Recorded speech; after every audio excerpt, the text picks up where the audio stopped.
Bonjour, je suis Martine Bresson. Bienvenue. Alors, aujourd'hui, on va parler un peu du mal du siècle, si je peux dire. C'est peut-être une des raisons pour le plus pour lequel les gens viennent me voir, proportionnellement, peut-être la moitié du monde qui viennent me voir viennent pour quelque chose de semblable. Alors, si je vous parle de palpitations, nausées, pression dans la poitrine, euh, se sentir étouffé, étourdi, euh, se mettre à suer. Qu'est-ce que ça vous fait penser? Autre qu'une crise cardiaque. Je veux parler des crises de panique, qui est un peu le mal du siècle, si je peux dire ça, et des troubles anxieux. Et c'est très débilitant pour les gens qui en souffrent. Il y en a qui en font une par semaine, mais il y en a qui en font une fois par mois. Mais j'ai déjà vu aussi une ou deux personnes qui en faisaient 7-8 par jour. Donc ça, c'est assez débilitant. Hein? On peut plus même sortir de la maison. Alors, qu'est-ce qui cause ces fameuses crises de panique-là? Premièrement, faut savoir que c'est votre subconscient, l'amygdale et bon, ces choses-là qui essayent de vous protéger. Hein? Parce que même si c'est paniquant, il y a des gens, même la première fois, qui font une crise de panique, qui vont à l'urgence croyant qu'ils font une crise cardiaque parce que les symptômes se ressemblent un peu. Pour ça faire dire que non, c'est juste l'anxiété. Mais cette anxiété-là, en fait, c'est votre cerveau, c'est votre esprit qui fait ça pensant vous protéger. Hein? Même si ça a un peu l'effet contraire. Mais en fait, l'amygdale qui est là pour nous protéger, c'est ça qui enregistre tout ce qui est émotion, tout ce qui est sensation, euh, déclenche beaucoup plus rapidement. Et là, cette poussée d'adrénaline qui cause tous les symptômes qui vont avec une crise de panique. Parce qu'il faut dire que le subconscient est très premier degré. Hein? Lui, il voit un déclencheur, il part un programme. Il voit un déclencheur, il part un programme. Jamais il se pose la question, c'est une bonne idée, c'est-tu le bon endroit, c'est-tu le bon moment, est-ce que ça marche, ça fonctionnait quand j'avais 5 ans, est-ce que ça fonctionne maintenant que je suis adulte? Non. Le subconscient se pose zéro question, il voit un déclencheur, il part le programme. Or, si on parle à quelqu'un qui fait des crises de panique, la plupart du temps, il ne voit pas le déclencheur. Qu'est-ce qui l'a déclenché? Cette crise de panique-là. Des fois, ils disent « Oh, j'étais juste après regarder les nouvelles » ou « j'étais après tricoter » ou peu importe. Et pouf, une crise de panique comme ça qui arrive comme rien.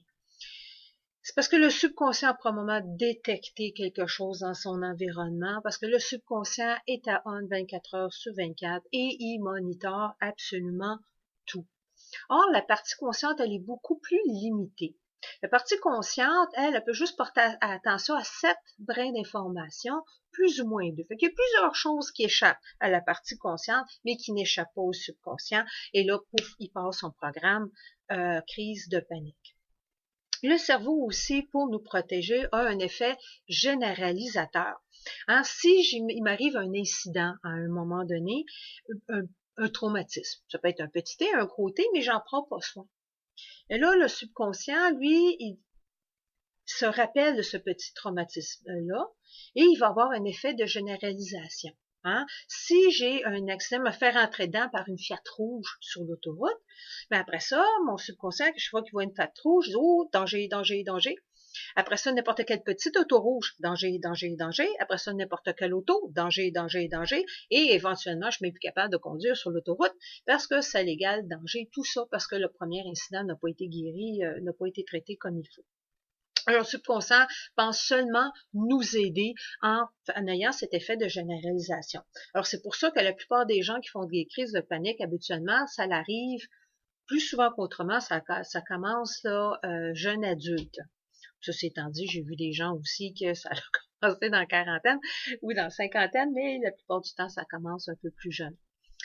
Puis là, ils vont me dire, « Oh, c'est à cause de telle chose que je fais des crises de panique. » Or, c'est rarement ce que les gens pensent qui cause les problèmes de panique. Alors, supposons ici que j'ai un beau verre d'eau. Hein? Et mon verre d'eau contient toute la chenoute qui est accumulée au cours de la vie. Mais il y a eu une première goutte dans mon verre d'eau. un premier événement qui a causé un programme dans mon subconscient. Poser une petite lunette. Hein, l'univers est sécuritaire, l'univers n'est pas sécuritaire, je mérite d'être aimé, je mérite pas d'être aimé, là, peu importe. OK? Et là, toute ma vie, j'accumule. Chaque petit événement est perçu à travers mes petites lunettes et vient remplir mon verre, jusqu'à ce que la journée, qui est la goutte qui fait déborder de base, et là, pouf, c'est la crise de panique. Et après ça, ça prend pas grand-chose pour leur déclencher. C'est pour ça qu'il y a des gens qui en font règlement. Il y a des gens qui en font juste une dans toute leur vie aussi. Mais naturellement, les gens que je vois ici, c'est ceux pour qui en font un peu plus souvent. Alors, oui, on peut apprendre à gérer les crises de panique. Hein? Il y a plein ceux qui font du mindfulness, une sorte de méditation, ou qui font du yoga, qui apprennent à respirer, peut aider à gérer ces crises de panique-là. Mais il faut aller voir la première goutte d'eau ici. Qu'est-ce qui a installé la fameuse lunette? Pour pouvoir avoir un effet domino, là, pouf, tout mon verre est vidé, et là, on reprend du pouvoir sur notre santé. Mais avant de faire ça aussi, il y a une autre chose qu'il faut vérifier. Il faut peut-être vérifier aussi si notre thyroïde fonctionne bien, parce que certains cas d'hypothyroïdie aussi peuvent causer un peu d'anxiété. Et si notre glycémie aussi est normale, ça aussi, il faut peut-être quelque chose à checker. Mais un coup que ces causes physiques-là sont éliminées, mais là, il faut reprendre le pouvoir sur notre vie. L'alimentation aussi a un impact sur les crises de panique. Hein. La caféine, on le sait, viendra pas aider la cause, mais aussi il y a certaines herbes aussi qui aident à aider l'anxiété, la rhodiole entre autres. Et puis bon, vous pouvez discuter de ça avec une naturopathe pour vous aider là-dessus, mais il y a plusieurs herbes qui aident aussi.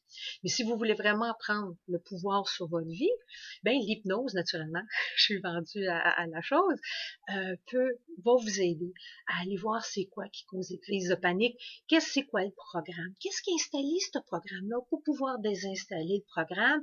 Vous prenez du pouvoir sur votre vie et aller de l'avant là en étant calme et serein, là, pas vous dire, oh mon Dieu, si je vais à telle place, je vais avoir une crise, ou si telle chose arrive, non, vous allez reprendre le pouvoir sur votre vie. Pour ceux qui connaissent aussi le EFT, l'Emotional Freedom Technique, ou la technique de libération émotionnelle, ça aussi, ça fonctionne. Quand vous sentez une crise venir, là, vous pouvez commencer à taper et ça vous aide aussi à reprendre le pouvoir. Mais vous n'êtes pas obligé. Le but de l'affaire, c'est que vous n'êtes pas obligé de vivre avec les crises de panique. On peut, les thérapies cognitives behaviorales vous apprennent à gérer votre anxiété. Puis les gens qui sont formés comme moi en hypnoanalyse ou en PNL, ou ericksonien, ou quelque chose dans le style, va vous aider à aller à cette cause de ces troubles de panique-là pour pouvoir l'éliminer, reprendre du pouvoir sur votre vie et aller de l'avant. Mais tout ça pour dire, c'est que notre cerveau est quand même bien fait. Hein? Même si ça cause un problème, en fait, notre cerveau, tout ce qu'il essaie de faire, c'est de nous protéger. Hein? Parce qu'en allant ce surplus d'adrénaline-là, ça nous prend il y a dit le fight or freeze, mais c'est ça qui nous permet de survivre dans des temps immémoriaux qu'on se faisait courir après par un tigre. Mais là, dans notre vie de maintenant, c'est quelque chose qui est plus ou moins utile parce qu'il y a plein de choses qui nous stressent. Donc, c'était en gros les crises de panique. J'espère que vous avez appris quelque chose de nouveau aujourd'hui. S'il y a un sujet qui vous intéresse, un sujet que vous voulez que je parle, ben s'il vous plaît, écrivez-moi un petit mot, puis ça va me faire plaisir d'en discuter. Alors là-dessus, bonne semaine.